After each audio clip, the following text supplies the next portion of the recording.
Cher Émile, je vous appelle Émile, mais je devrais plutôt écrire « cher arrière-grand-père ». Mais cela me semble si étrange. Vous étiez décédé depuis plusieurs années lorsque j'ai vu le jour, et j'ai si peu entendu parler de vous. J'ai pourtant connu votre épouse, Lucie, cette femme qui me semblait si vieille, sans âge, toute ridée, mais avec un sourire inoubliable sur les lèvres, toujours de bonne humeur. Je lui ai souvent imaginé une vie heureuse, un tel sourire ne peut être dû qu'au bonheur. Pourtant tout son corps courbé, usé, était le reflet d'une vie dure, mais mon regard d'enfant n'a gardé d'elle que son sourire. Pourquoi n'ai-je pas vu le reste ? Pourquoi est-elle partie avant que je puisse comprendre la richesse que m'auraient procuré de longues heures à l'entendre me conter le récit de sa vie, de votre vie ? Alors je ne peux qu'imaginer. Imaginez votre amour intense.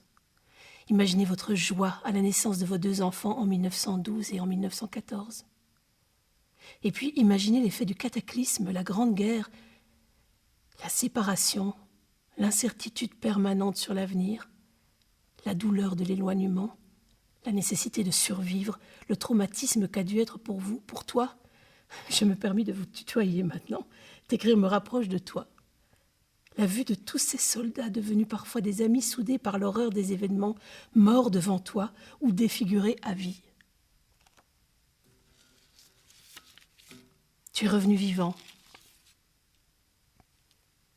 Sans blessure grave, cela je le sais. Quand je vois les photos de survivants profondément blessés dans leur corps, quand je vois les masques que certains devaient porter pour cacher leur visage défiguré, pour essayer de retrouver un semblant de dignité, je me dis que tu as eu de la chance. Mais est-ce suffisant pour encore pouvoir vivre ? Comment oublier ces images, ces bruits de tirs, ce sang, ces cris, ces morts, ces conditions de vie inhumaines ? Comment se reconstruire après cela ?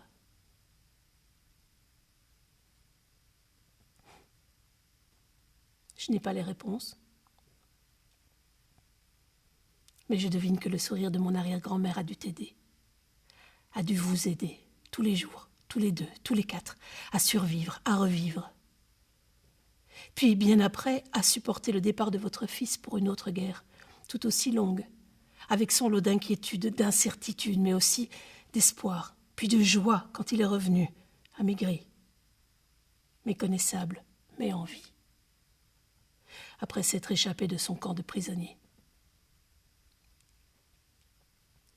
Un tel sourire ne peut s'afficher que sur le visage d'un être profondément optimiste, qui croit en la vie, qui garde espoir.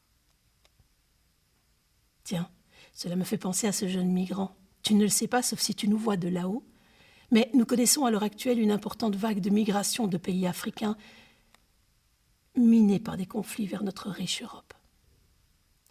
Il était interviewé lors d'un reportage télévisé. Nos télévisions sont immenses et toutes plates maintenant. Lui, il était différent des autres membres de son groupe.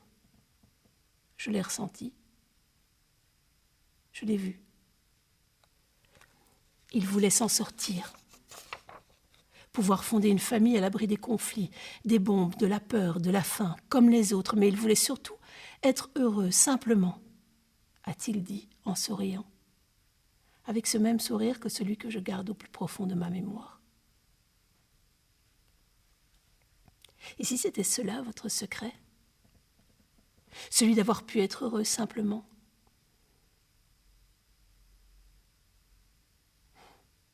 Je t'embrasse.